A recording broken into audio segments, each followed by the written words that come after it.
Assalamualaikum teman-teman. Teman-teman, tahukah teman-teman dengan Al-Baik? Ya, Al-Baik adalah salah satu restoran cepat saji yang menyediakan menu olahan ayam yang sangat terkenal di Arab Saudi.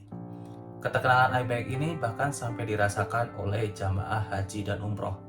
Al-Baik, menu ayam cepat saji dengan berbagai variasi, ini sering disajikan dalam kegiatan ibadah haji dan umroh, di mana di sana dari bermula 1 sampai 2 kali penyajian makanan cepat saji lama-lama menjadi tren atau lama-lama menjadi identikal daripada Al-Baik ini sendiri.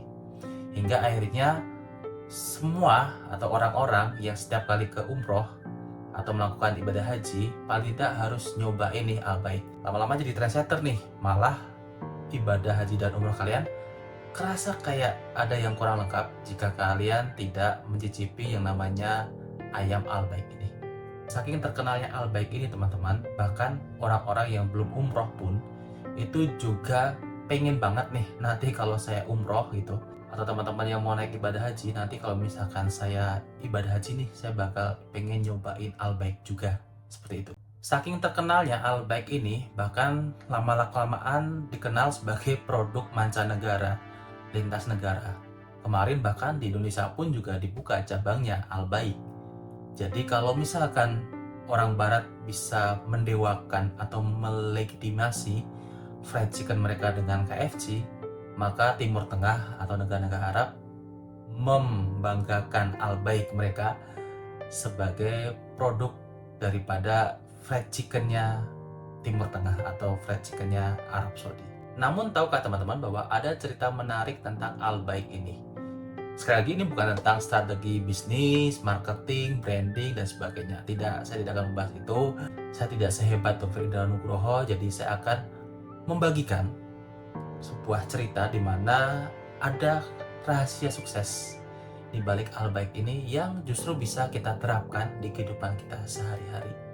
Tentunya tidak harus setelah Anda mendengar cerita ini Anda jualan ayam. Tidak, Anda tetap dengan apa yang Anda tekuni, tetapi Anda bisa mengambilnya untuk Anda terapkan di kehidupan Anda.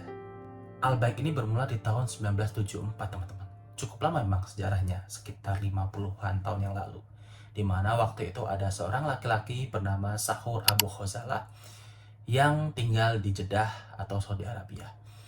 Di situ dia punya sebuah mimpi yang sebenarnya simpel saja ya.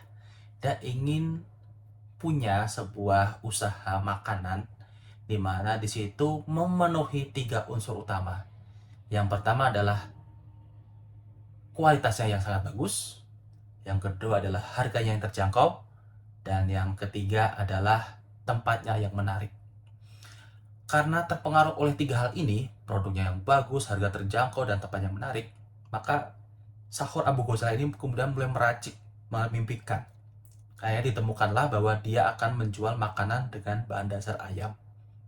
Akhirnya setelah berusaha untuk menghemat sana-sini, menyisihkan sebagian tabungannya, dia akhirnya mendapatkan cukup modal untuk mendirikan sebuah outlet penjualan masakan ayam yang waktu itu bernama Bros. Nah, Bros ini kemudian berdiri dari tahun 1974 dan seperti biasa, namanya juga sebuah usaha ya teman-teman, selalu ada kesulitan-kesulitan yang ada di dalamnya, selalu struggle lah, nggak mungkin suatu usaha itu bisa langsung lancar. Sama halnya dengan Bros ini yang diciptakan oleh Sahur Abu Ghazala ini, dia juga mengalami struggle-nya bukan cuma sebulan 2 bulan teman-teman, atau 3 bulan, 2 tahun struggle teman-teman, dari 1974 hingga 1976. Struggle 2 tahun ini masih ditambah dengan musibah yang ditimpa oleh Sahur Abu Ghazala yang waktu itu divonis menderita kanker.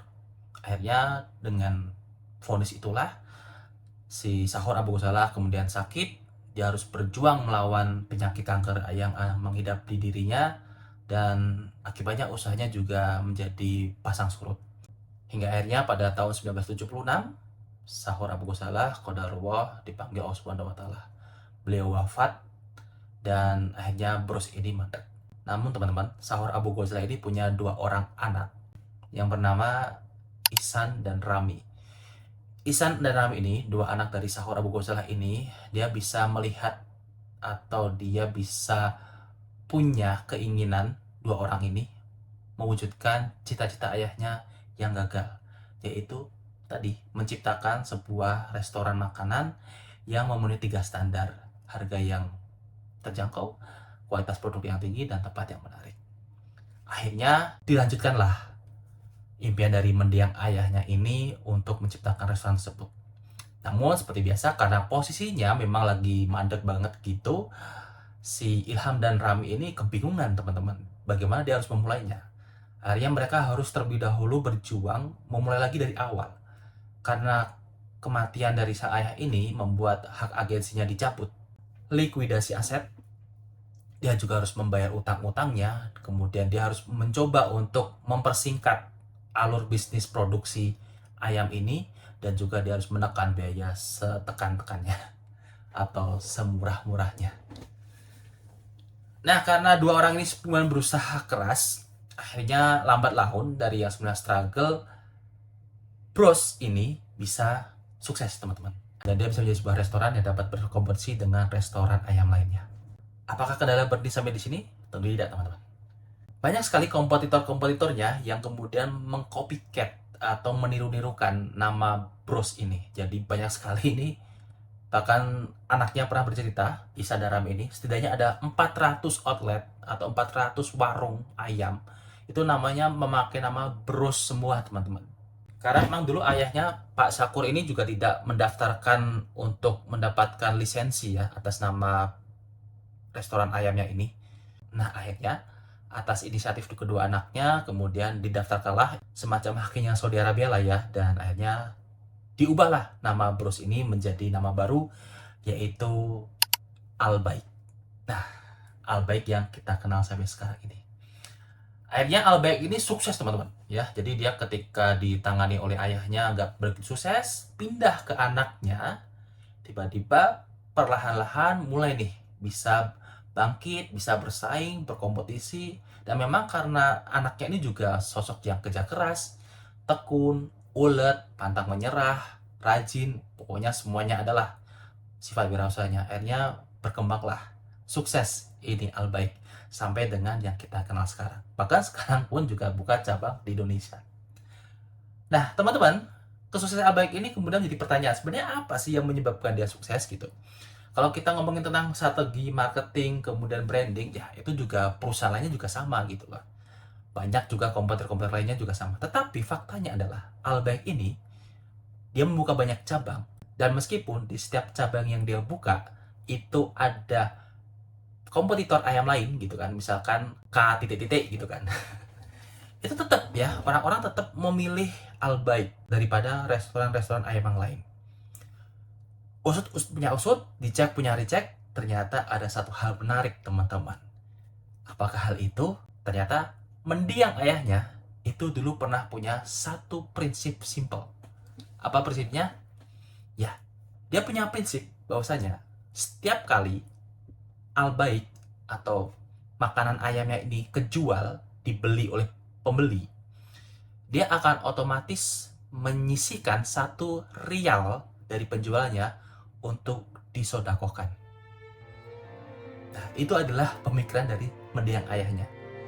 Dan dia konsisten, dia memegang teguh pendirian ini, prinsip untuk mensodakohkan 1 rial di setiap satu penjualan itu.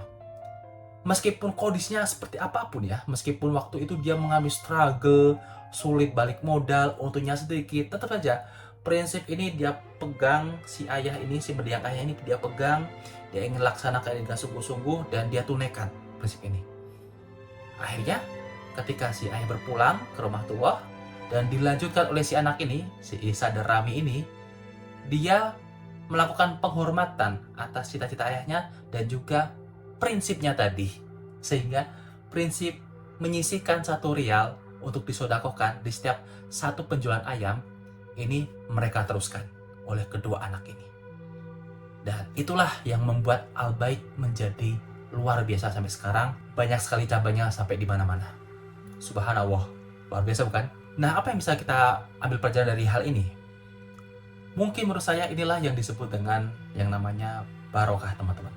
Dimana barokah itu bukan cuma hitung-hitungan matematika di mana laba dikurangi rugi, dikurangi hal-hal lainnya itu sama dengan untungnya sedikit, bukan. Ketika di situ ada barokah di mana dia ingin memberikan satu realnya untuk disodakokan, itu punya nilai filosofis barokah yang tinggi sekali, teman-teman. Si ayah ini, mendiang bapak almarhum Sakur ini, dia ingin ketika mendapatkan kebahagiaan dari orang membeli barang dagangannya, dia ingin orang lain juga ikut merasakan kebahagiaan tersebut. Ini adalah prinsip sebuah barokah yang unik, teman-teman. Yang saya juga bahkan terheran-heran melihat ini gitu. Bahwasanya sekuat itu prinsip yang dia terapkan gitu buat dirinya sendiri dan juga umat gitu kan. Artinya dia ingin ketika dia merasakan sesuatu yang bermanfaat, umat juga kecipratan, ibaratnya seperti itu. Nah, ini bisa kita terapkan ya teman-teman ya. Tidak harus kita menjadi seorang penjual ayam misalkan dari Al-Baik ini. Kita bisa menerapkan ini di kehidupan kita sehari-hari gitu. Misalkan kita mendapatkan rezeki yang berlimpah gitu kan, ya kita bagilah itu. Kita ingin anggota keluarga kita atau kerabat kita terdekat juga merasakan hal yang sama. Pergi dari suatu tempat yang jauh, pelesiran gitu kan, pulang bawa oleh-oleh, kita taruh, dimakan bersama-sama gitu. Dan juga mungkin juga seperti yang kita lakukan ya, kita bisa mensodakokan juga berapa dari apa yang kita peroleh untuk diterima kepada mereka yang membutuhkan. Subhanallah, ternyata ini adalah sesuatu yang di luar hitungan gitu loh. Ini adalah sesuatu yang menurut saya dilakukan oleh Al-Baik dengan sangat mind blowing ya teman-teman ya. Di saat orang lain mungkin pakai pesugihan gitu kan, pakai itu main sikut sana sikut sini, Al-Baik cuma punya prinsip simple gitu loh. Saya jualan ayam, orang seneng makan saya dapat untung, saya bagi 1 rial itu sebagian dari yang saya rasakan ke mereka yang membutuhkan. Ini kan suatu konsep yang luar biasa ya. Keberkahan yang tercipta ketika seseorang membagi kebahagiaannya dengan orang lain. Subhanallah. Semoga ini bisa menjadi pelajaran bagi kita semua, pribadi saya terutama, dalam memahami konsep keberkahan dalam harta kita. Sekian dari saya yang masih banyak salah dan perlu belajar. Sekian untuk kalian hari ini dan terima kasih. Wassalamualaikum warahmatullahi wabarakatuh.